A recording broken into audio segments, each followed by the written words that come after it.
18 sano ka hor waxaa Soomaaliya ku soo duulay kooxo argagixiso ah kuwa oo markii dambe yeeshay magacyo kala duwan laakiin ka midaysnaa hal ujeedo oo ah in la baabi'iyo jiritaanka ummadda Soomaaliyeed. kooxahaasi waxay ku caanbaxeen dilalka indheergaradka bulshada iyo iska horkeenidda shacabka, marin habaabinta ubadka iyo boobka hantida, ku xadgudubka birimageedada iyo sidii uusan u soo noqon lahayn nidaamka dawladnimo ee Soomaaliya. laakiin dhammaan dadaaladooda waxa ay noqdeen hal bacaad lagu lisay, waxaana ka hortagay qatarahooda ciidanka xoogga dalka Soomaaliyeed oo kaashanaya shacabka. ciidamadu waxay argagixisadu la galeen dagaalo socday sanado badan, laakiin ugu dambeyn lagu xoreeyay magaalooyin iyo deegaano ay argagixisadu doonaysay inay saldhigtaan si ay hoy ugu noqoto dambiilayaal caalami ah. marka aan u imaano 12 bilood ee la soo dhaafay, ciidamada qaranku waxa ay galeen dagaal aan kala joogsi lahayn oo argagixisada looga sifeynayay guud ahaan dalka, iyaga oo gaaray guulo waaweyn kuwa oo horseeday in shacabka Soomaaliyeed ay maanta ku nool yihiin nabad iyo cabsi la'aan.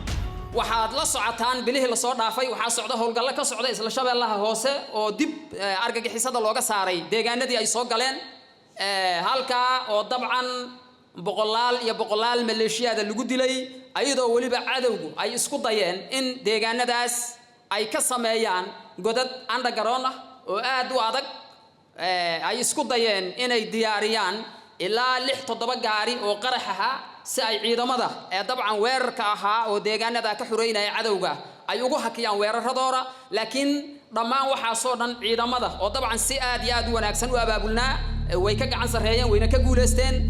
ciidanka xoogga dalka ayaa xoreeyay magaalooyin, tuulooyin iyo goobo kale oo istiraatiiji u ahaa argagixisada. waxaa ka mid ah magaalooyinka 3 buundo ee Bariire, Sabiid iyo Caanoole iyo Awdheegle ee gobolka Shabeellaha Hoose, iyo jabkii xoogganaa ee argagixisada 12 Sebtembar 2025 lagu gaarsiiyay magaalada Ceeldheer, halkaasi oo damacooda uu ku burburay laguna laayay maleeshiyaadkii weerarka jarmaadada ah ku soo qaaday degmada Ceeldheer ee gobolka Galgaduud.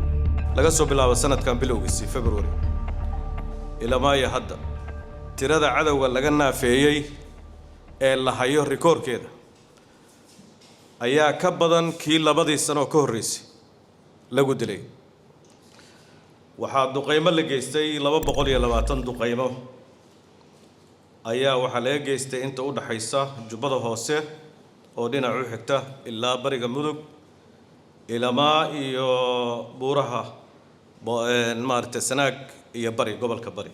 waxaa lagu dilay qiyaastii 868 rikoorka inta la hayo oo kooxaha argagixisada. waxaa ku jiray 52 hogaamiyaal dagaalka ah oo Daesh iyo isugu jira iyo kooxaha al-shabaabka.